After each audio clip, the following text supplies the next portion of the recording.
Welcome into a wild card breakdown of the Green Bay defense against the Chicago Bears. Packers lose this one 27-31 despite a strong first half. They collapsed in the second half against an up-tempo offense. That no-huddle pace was a little bit too much. There was too much fatigue in the second half.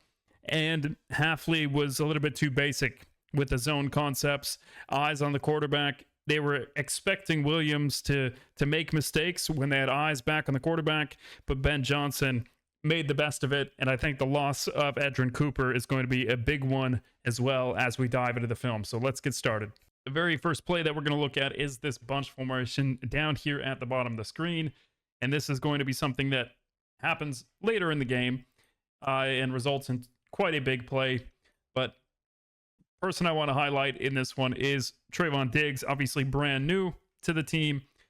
Here you get this kind of double mug look, drop into a cover three, and I think he is too eager, right, dropping back into this third. So he's just dropping back right away. And we can see, we got essentially two guys blocking one and then working up to the next level on this little swing screen. And I think this is where that aggression is going to come into play later on. We've got a 3rd and 10. I don't know why we're rotating that deep in that situation. Usually Diggs, from what I've seen in the past, is an instinctual player, but I think being in a new place, he's just going to stick to the scheme that he's been taught rather than playing on instinct. And here I think it bites him. And this early screen, 3rd and 10 yards to go, we're going to see that screen later on in the game in the last play that we look at. And here we are on another 3rd down.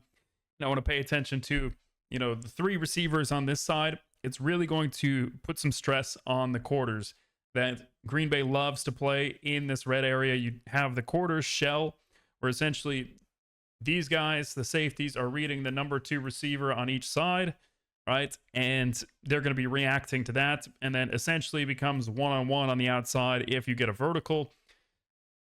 But because they're moving these guys on this side, it's going to pull the mic over to that side. So Quay Walker in this situation is being pulled to one side, and this is going to clear a gap because he's the only middle defender in quarters, right? Usually in quarters, you're going to have one middle defender. You're going to have a flat and a flat, right? Curl to flat responsibility. But because he's head up on the tight end, that's going to open up this area on the field. And that's just going to create a big play here because Cooper, he's rerouting the number 2, making this easier for that safety.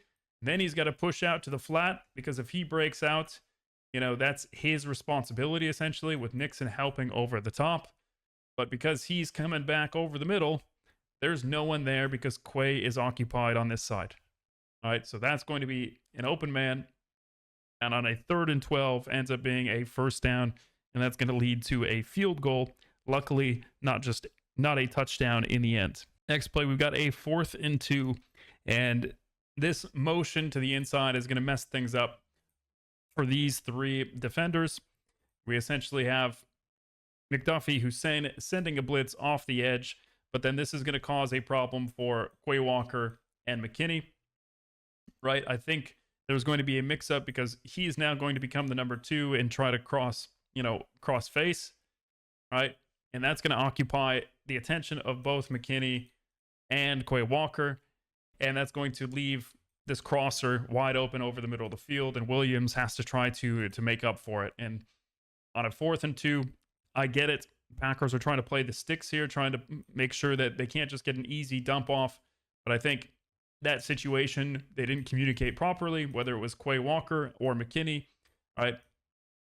I think generally you're going to have Quay take the inside guy in this situation. So he should be really kind of roboting, turning, and following this crosser. So at least there's someone underneath him. And that's going to force Caleb Williams to have to make a perfect throw out in front of his receiver,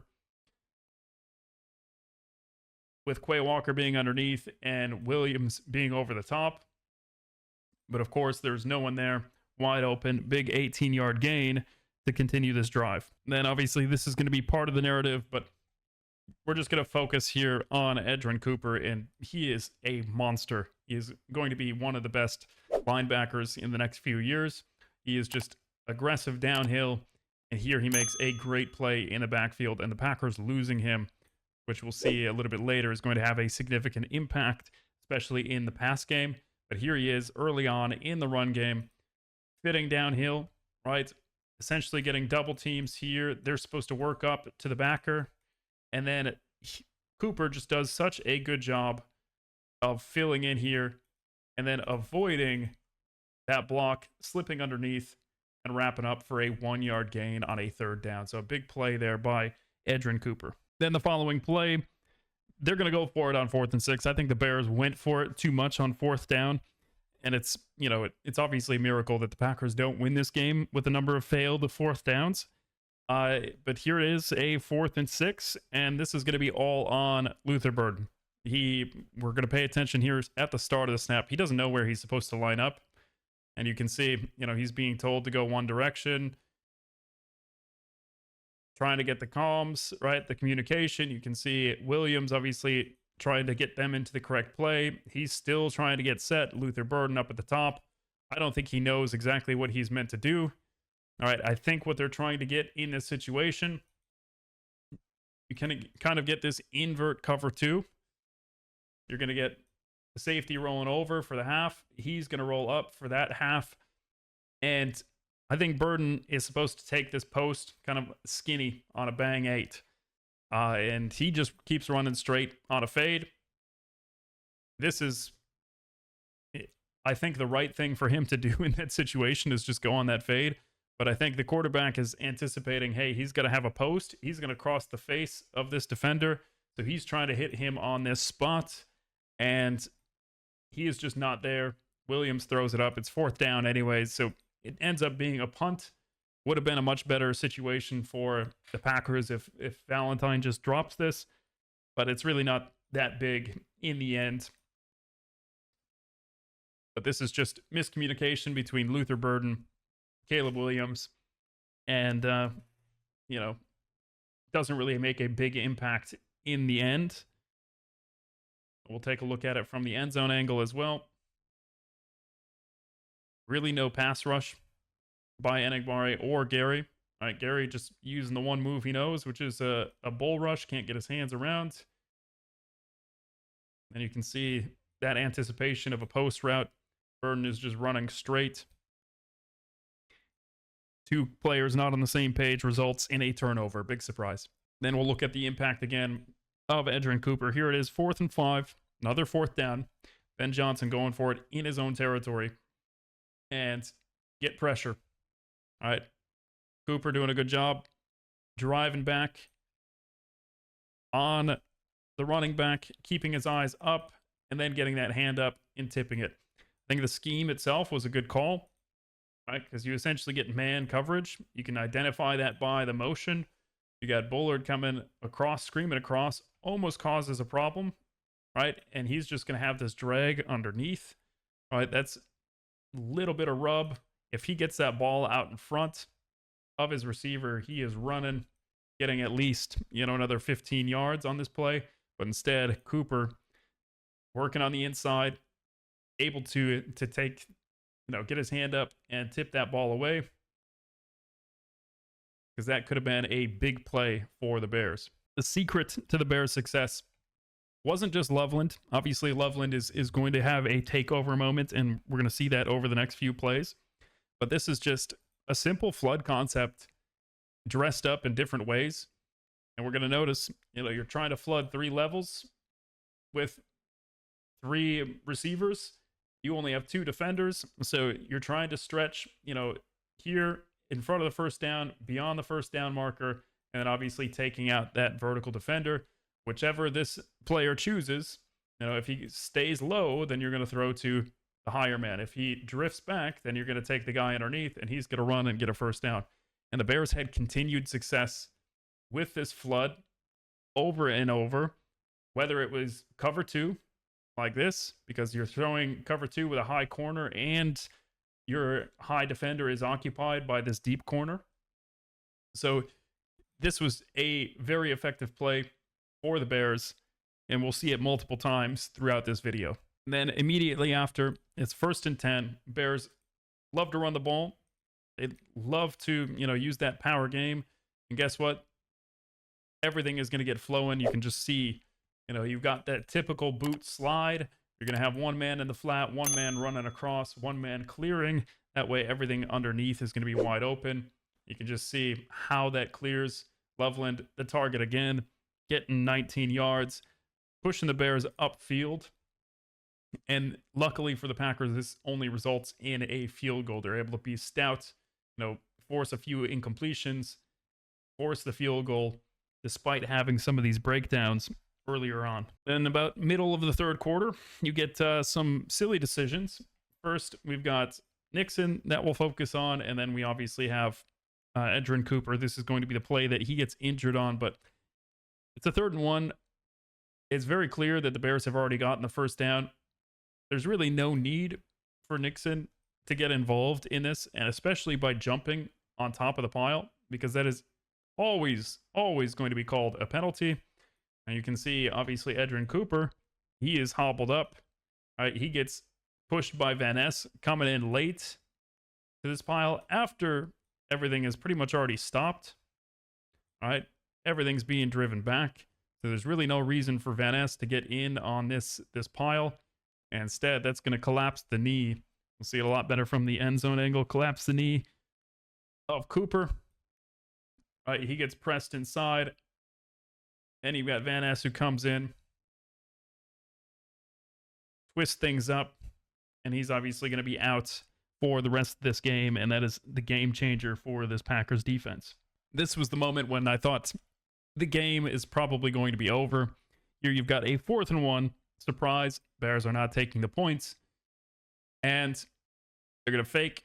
You got the play action, and this is a really good move. We'll see it from the end zone angle, but we got Carl Brooks. Nice move. Gets upfield. Hands up in the face because he knows he's not necessarily going to get to Williams, take him down.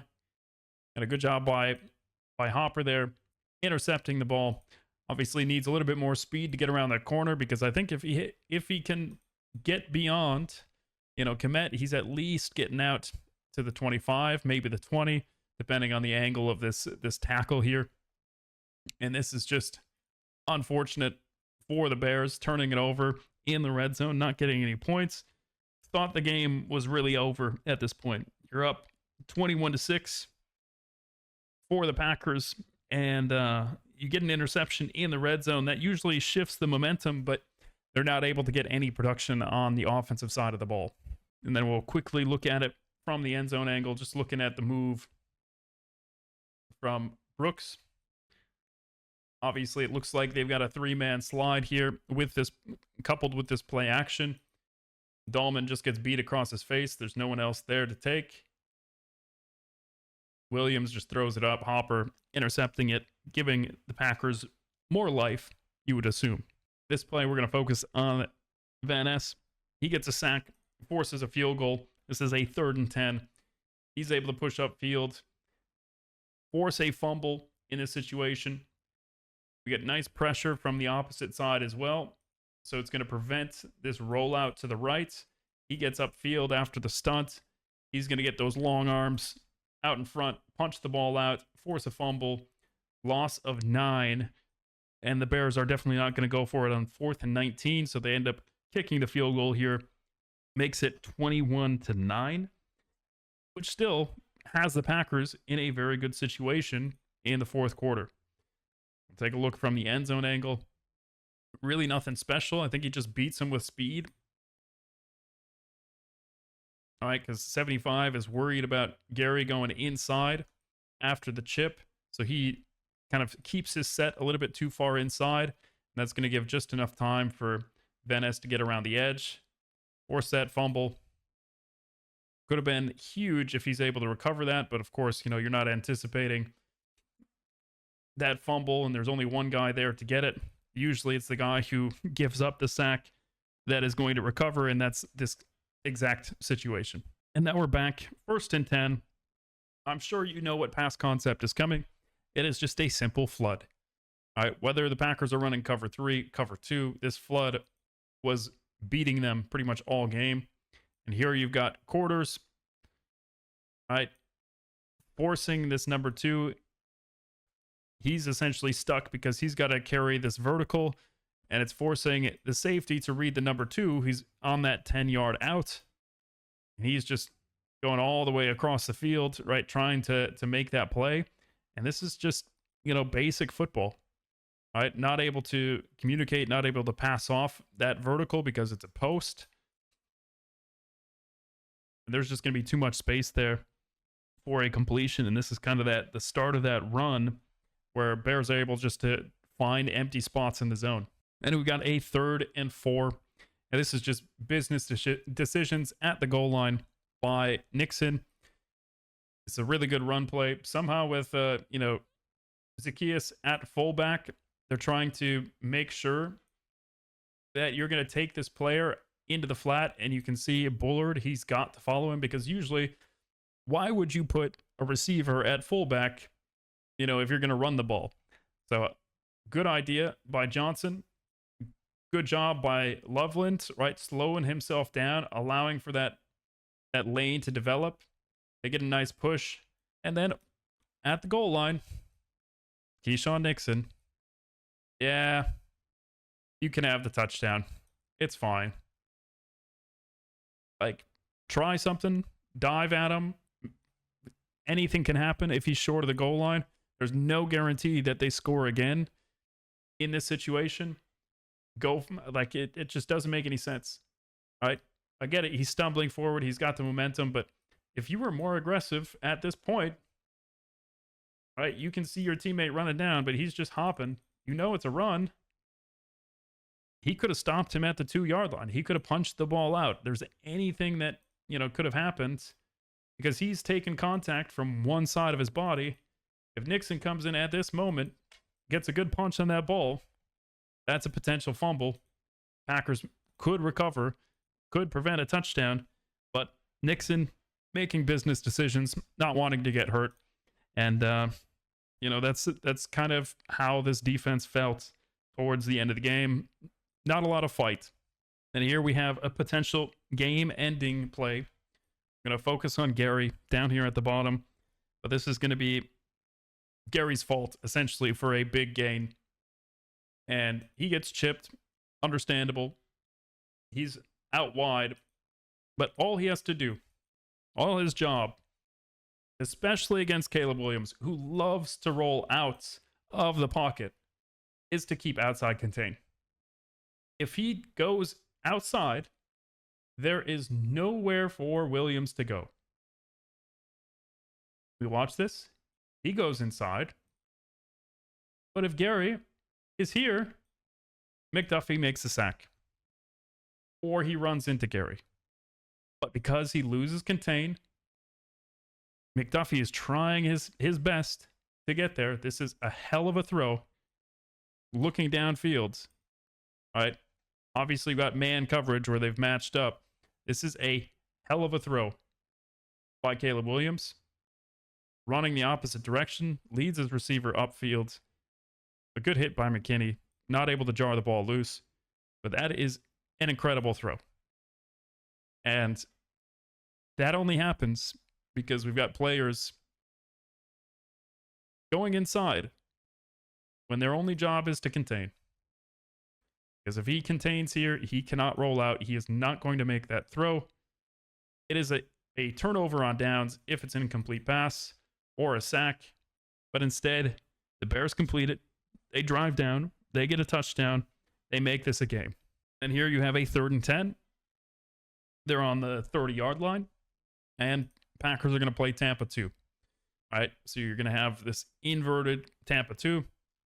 Middle high safety. Hey, we're looking, it's middle of field closed. We're going to have this high safety, but instead he's going to drop down into this hook zone. We get the 2 corners playing the deep halves. And obviously, on a 3rd and 10, as you do, you're going to play the sticks. We're going to try to make sure that these guys, they catch it in front of us. We make the tackle. And guess what? It's 4th down. They have to decide to go for it on 4th or kick the field goal. In principle, it's not a bad idea. However, you've got McDuffie, you've got Quay. I'm not going to fault Quay for this because Luther Burden does a good job of reacting and blocking Quay. But McDuffie coming downhill.